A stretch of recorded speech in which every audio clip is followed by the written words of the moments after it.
Bismillahirrahmanirrahim. Assalamualaikum warahmatullahi wabarakatuh.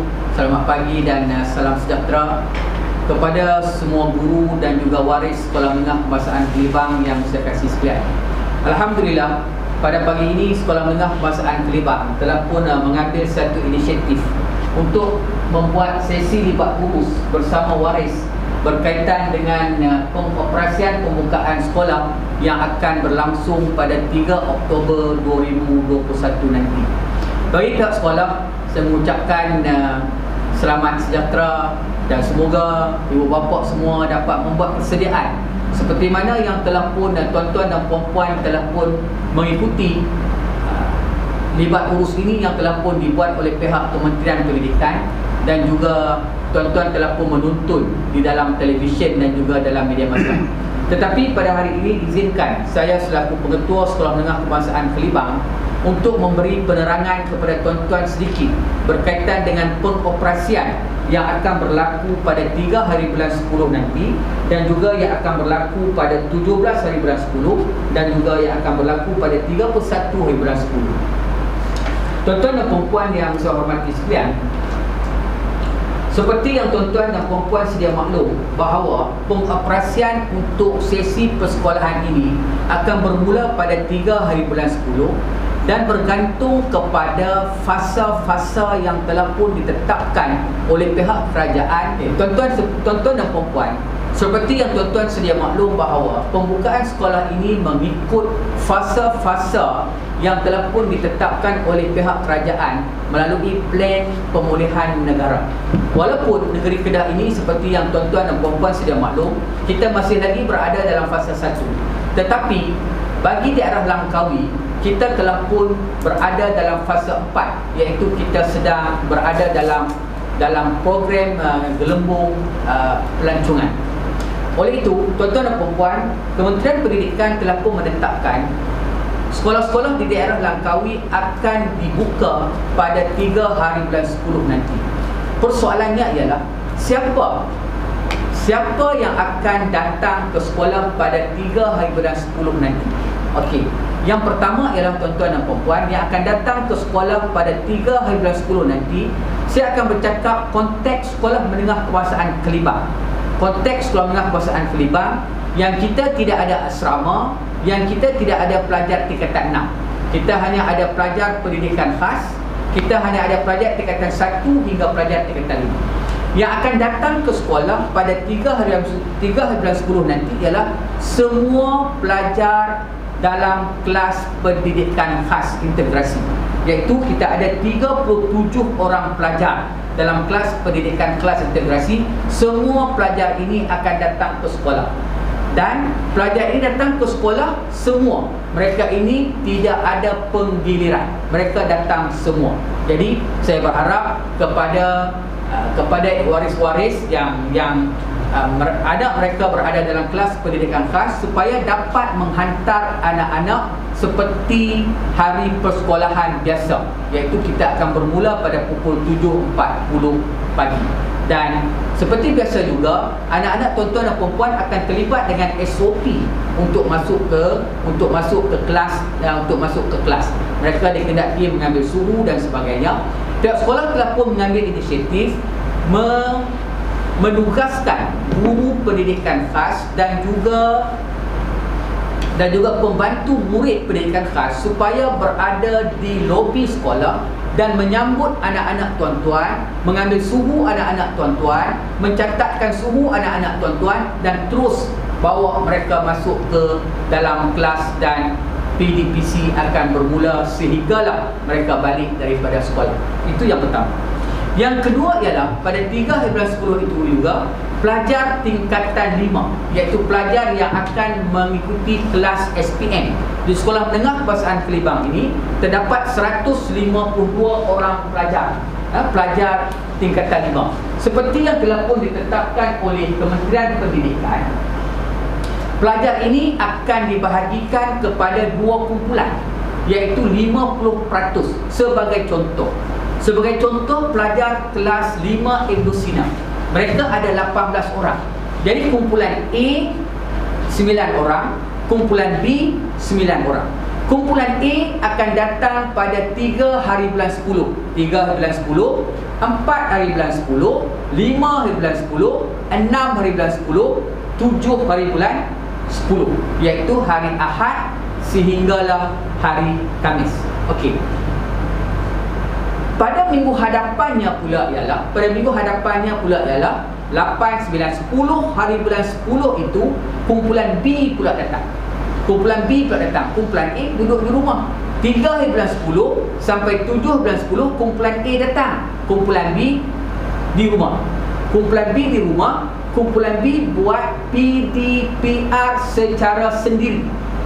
PDPR secara sendiri ini ialah guru-guru tidak mengajar anak-anak tuan-tuan secara PDPR. Guru-guru akan mengajar anak-anak tuan-tuan dalam kumpulan A yang berada di dalam bilik darjah. Tetapi guru-guru akan menyediakan modul-modul untuk anak-anak tuan-tuan menjalankan PDPR sendiri di rumah itu sama dengan kemahiran yang diajar kepada pelajar-pelajar yang bersemuka. Pada minggu depannya, kumpulan B pula akan datang ke sekolah. Kumpulan A pula akan menjalankan PDPR secara sendiri. Oleh itu, tuan-tuan dan puan-puan, kita patuhilah arahan daripada Kementerian Pendidikan ini yang merupakan satu modul yang cukup baik, yang boleh dan akan dicontohi oleh negara-negara yang lain dalam kita mengoperasikan pelajar-pelajar untuk datang ke sekolah dalam tempoh pandemik ini. Yang kedua, tuan-tuan dan puan-puan, yang kedua ialah daripada 3 bulan 10 itu sampai kepada 15 hari bulan 14 hari bulan 10, 15, 16, 17 hari bulan 10. 17 hari bulan 10 kita sudah pun masuk kepada minggu yang ketiga, iaitu 17 hari bulan 10. 13 bulan 10, murid yang akan datang ke sekolah ialah pelajar pendidikan khas integrasi seperti tadi. Pelajar tingkatan 5 juga mengikut kumpulan seperti tadi, dan dilebarkan lagi kepada pelajar tingkatan 3 dan juga pelajar tingkatan 4. Pengoperasiannya juga sama. Pelajar tingkatan 3 juga akan datang mengikut bilangan 50% di dalam kelas tersebut. Pelajar tingkatan 4 juga akan datang 50%. Ya, kumpulan A akan belajar secara bersemuka minggu pertama, kumpulan B akan belajar di rumah PDPR sendiri. Pada minggu berikutnya, kumpulan B akan datang bersemuka akan datang belajar secara bersemuka, kumpulan A akan berada di rumah mengikuti PDPR secara sendiri. Jadi dia akan sampailah kepada 17 hari bulan itu, sampailah kepada 28 hari bulan. 28, 29, 30 dan 31 Oktober. 31 Oktober pada ketika ini, siapa yang kena datang ke sekolah? Yang kena datang ke sekolah ialah pelajar pendidikan khas seperti tadi. Pelajar tingkatan 5 yang akan datang secara 50% secara bergiliran. Pelajar tingkatan 3, pelajar tingkatan 4, pelajar tingkatan 3 juga datang secara berkumpulan, dan pelajar tingkatan 1 dan pelajar tingkatan 2. Jadi di Sekolah Menengah Kebangsaan Kelibang ini, sehingga 31 Oktober nanti, semua pelajar akan datang ke sekolah. Cuma yang membezakan dengan sesi persekolahan yang lalu ialah kementerian telah menetapkan pelajar yang datang bersekolah secara bergilir, iaitu 50% sahaja pelajar yang datang ke sekolah. Okey, dan kemudian tuan-tuan dan puan-puan, sekolah akan mula bercuti pada 10 Disember sehinggalah ke 31 Disember. Itu ialah dari segi siapa yang terlibat dalam sesi persekolahan daripada 3 hari bulan bermula pada 3 bulan 10, dan kita akan datang sepenuhnya pada hingga 31 hari bulan 10 nanti. Cuma tuan-tuan dan puan-puan, ialah Kementerian Pendidikan begitu prihatin kepada anak-anak kita. Anak-anak tuan-tuan boleh datang ke sekolah tidak semestinya memakai pakaian seragam.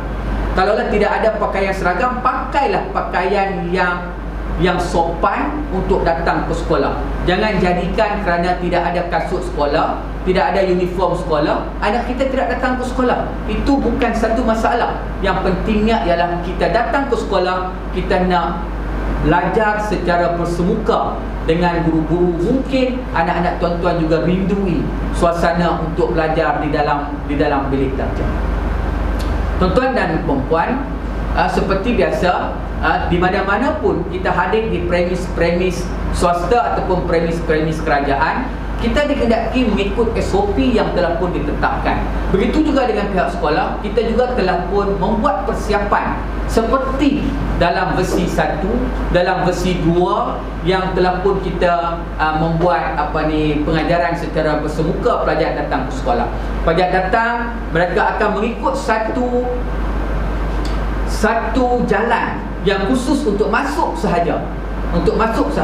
Kemudian mereka akan sampai di tangga. Sebelum naik ke kelas, mereka dikehendaki mengambil suhu dan mencatatkan berapakah catatan suhu mereka. Bagi pelajar-pelajar yang mencatatkan suhu yang tinggi, mereka akan direhatkan dahulu di bilik yang telah pun ditetapkan. Bagi pelajar yang ada bergejala, mereka juga akan direhatkan di bilik yang telah pun ditetapkan, dan pihak sekolah akan menghubungi pihak pejabat ataupun pejabat kesihatan untuk mengambil tindakan yang seterusnya, dan waris akan dihubungi dan waris kena datang mengambil sendiri anak tuan-tuan yang bergejala untuk dibawa ke klinik ataupun ke pusat kesihatan. Pihak sekolah tidak akan menguruskan penghantaran ini kerana nanti kita masih lagi bergaul ataupun berinteraksi dengan pelajar-pelajar yang lain. Nasihat saya sebagai pengetua ialah, tuan-tuan dan puan-puan, tolong pastikan sekiranya anak-anak tuan-tuan ini bergejala, eloklah tuan-tuan dan puan-puan pergi ke pusat kesihatan untuk tuan-tuan dan puan-puan mendapatkan rawatan sebelum membenarkan anak-anak tuan-tuan datang ke sekolah. Kerana tuan-tuan, kita amat takut dan kita amat khawatir kerana dengan ketidakprihatinan kita itu, kita akan merebak kepada anak-anak pelajar yang lain yang sedang mengikuti PDPR secara bersemuka. Oleh itu, tuan-tuan dan puan-puan, kita tak perlulah memikirkan terlalu sulit dalam pengoperasian sekolah ini. Serahkan kepada pihak sekolah untuk menguruskan. Cuma tuan-tuan dan puan-puan, kita akan edarkan nanti dalam kumpulan grup WhatsApp anak-anak tuan-tuan dan juga dalam kumpulan waris tentang giliran anak-anak tuan-tuan, siapakah yang akan datang pada 3 hari bulan 10 nanti untuk pelajar tingkatan 5, siapakah yang akan datang pada 17 hari bulan 10 nanti untuk pelajar tingkatan 3 dan pelajar tingkatan 4, dan siapakah yang akan datang pada 31 bulan 10 nanti untuk pelajar tingkatan 1 dan pelajar tingkatan 2. Pelajar pendidikan khas integrasi tidak ada penggiliran. Mereka ini semua dibenarkan datang ke sekolah. Namun begitu, tuan-tuan dan puan-puan, Kementerian Pendidikan juga telah pun menetapkan sekiranya tuan-tuan dan puan-puan tidak membenarkan anak-anak tuan-tuan datang ke sekolah pun tidak mengapa. Tuan-tuan dan puan-puan hanya memberitahu dan menulis surat kepada pihak sekolah menyatakan tuan-tuan dan puan-puan tidak bersedia untuk menghantar anak-anak tuan-tuan dan puan-puan ke sekolah, dan kita akan menyediakan modul-modul untuk anak-anak tuan-tuan dan puan-puan belajar di rumah secara sendiri dan boleh berinteraksi dengan cikgu-cikgu melalui media masa yang telah pun ditetapkan. Oleh itu, tuan-tuan dan puan-puan, pihak sekolah merakamkan ucapan terima kasih kepada tuan-tuan dan puan-puan di atas kerjasama yang sebelum ini, dan saya sebagai pengetua mengaluk-alukan untuk tuan-tuan dan puan-puan bertanya khabar, bertanya soalan, supaya kemuskilan yang timbul itu dapat kita leraikan. Apa yang pentingnya ialah anak-anak kita mendapat pendidikan yang baik, pendidikan yang sempurna, dengan masa yang mereka perlu mendapat pendidikan. Bagi pihak sekolah, keutamaan pelajar kita utamakan, kesihatan pelajar kita utamakan. Moga-moga kita dapat melahirkan generasi yang cemerlang, gemilang dan terbilang. Sekian wabillahi taufiq wa hidayah. Wassalamualaikum warahmatullahi wabarakatuh.